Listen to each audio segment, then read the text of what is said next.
there's the only other considerations for planting in a container. What is ideal is if you plant a tomato that's either semi-determinate or determinate. And what that means, it's a plant that's genetically programmed, not genetically modified, but it's just the way the plant, that particular type of plant grows. It grows to a certain height and it stops.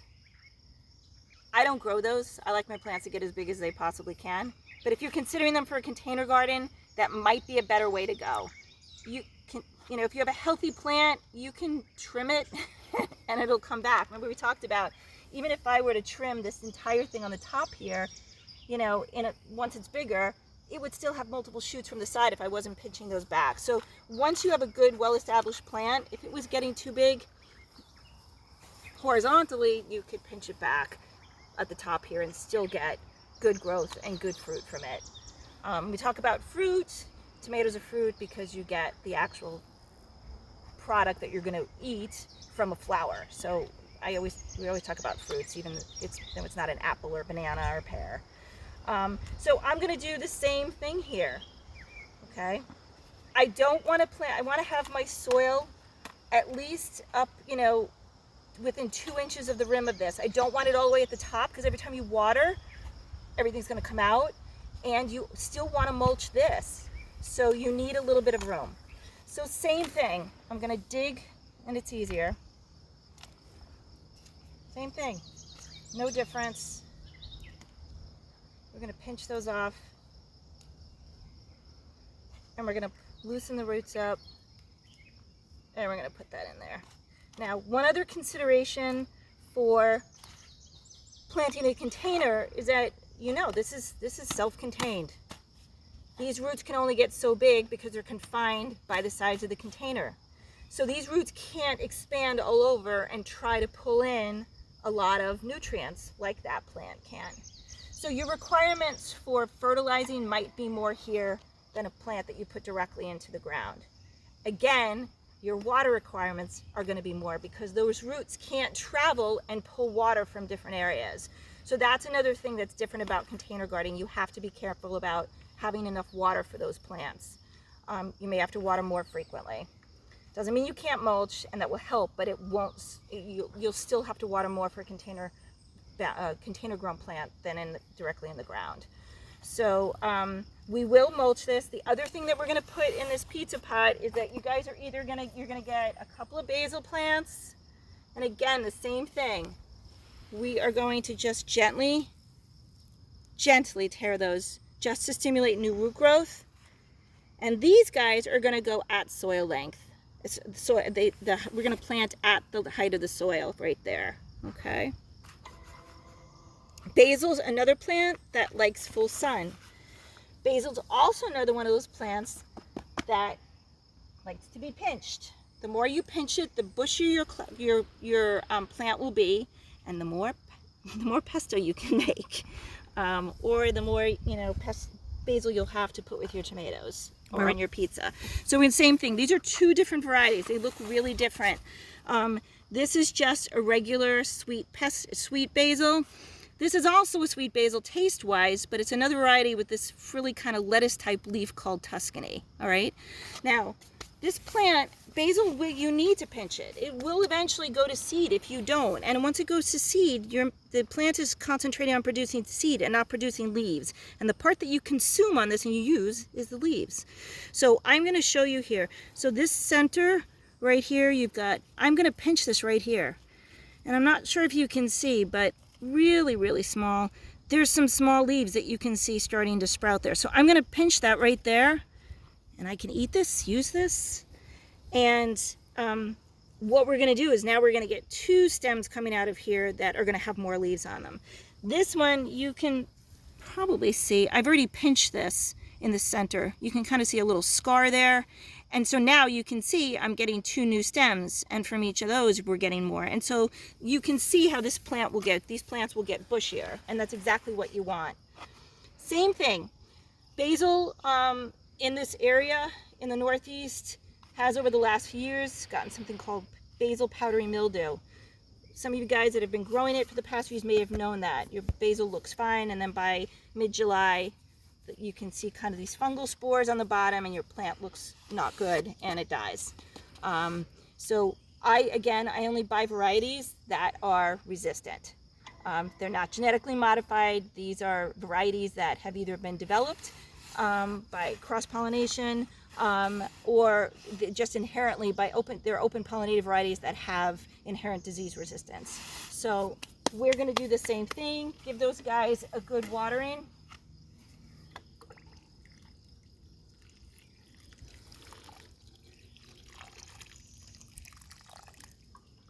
And then the other thing that we use for mulch, and I'll just show you on here, lining the paths in my garden is something called salt marsh hay.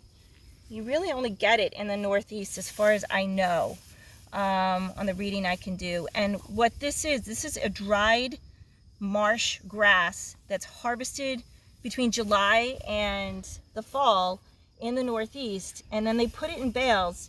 The great thing about this, even though there are some seeds here, those seeds in there need the environment of the salt marsh to germinate. And if they don't have that, they won't. So unlike using straw or hay, you're not going to get seeds, and it really lasts a long time. So it will eventually decompose. You can pick it up and throw it in your compost pile, or, you know, if I keep my paths the same, lots of times I've just added some more on top of it. So if we put this on top of it, it's the same thing. It's the same idea. It's the same utility as what you're using the grass clippings for. The only thing is the grass clippings are free. The salt marsh hay is not free. It's a little bit on the expensive side, but a little goes a long way. So if you're doing, you know, a 30 square foot garden, one bale is probably fine. One bale is fine. This whole garden is, I think, about 70 by 45, and I will probably use about 5 bales to do the paths and to cover whatever plants need to be mulched. So the only source for it around here is Holdridge's, as far as I know. That's where I've been getting it. We did have a local source, that actually a farm, but you can't get it there anymore. It's not available as far as I know. So so if we do the same thing we did there with the grass clippings, okay? Now, if you want to be really good about it, and sometimes I try, is I will put that little sticker that said Uncle Louie variety here in there. They ultimately get lost. If you're really good about it, you can get a little notebook and write everything down, and sometimes I do that, sometimes I don't, but generally I'm not that diligent about it. So these guys are watered. These guys have been hardened off, which means they've been outside some of these cold nights. I brought them in some of the colder nights. The key thing is I have a thermometer here. The soil temperature here is 60.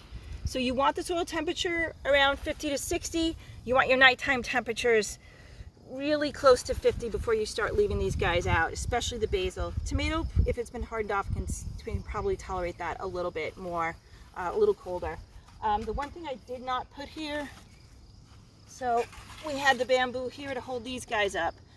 You can use a variety of things in the pot to support this. It needs the support, otherwise it's going to grow, it's going to fall over, it's going to break. So you can use a bamboo stake. These are available. I will tell you, I get mine at Ocean State Job Lot, but you can get it at any gardening center. You could put 2 in here. You could put the tomato cage. You can use whatever you want, but the whole idea is you want to keep this growing upright. And you're going to get leaves sprouting from here again, even though we took them off. You need to keep those off. What you want to do is keep at least, as these plants get taller, I've got a good foot. You know, you've got a plant that's 5 feet tall. I keep at least a foot without any leaves. I don't want anything coming back up on the leaves. So, bugs and diseases. What I will tell you is, so one of the things people look for, and they're really crazy looking, is a tomato hornworm. I don't particularly spray for them.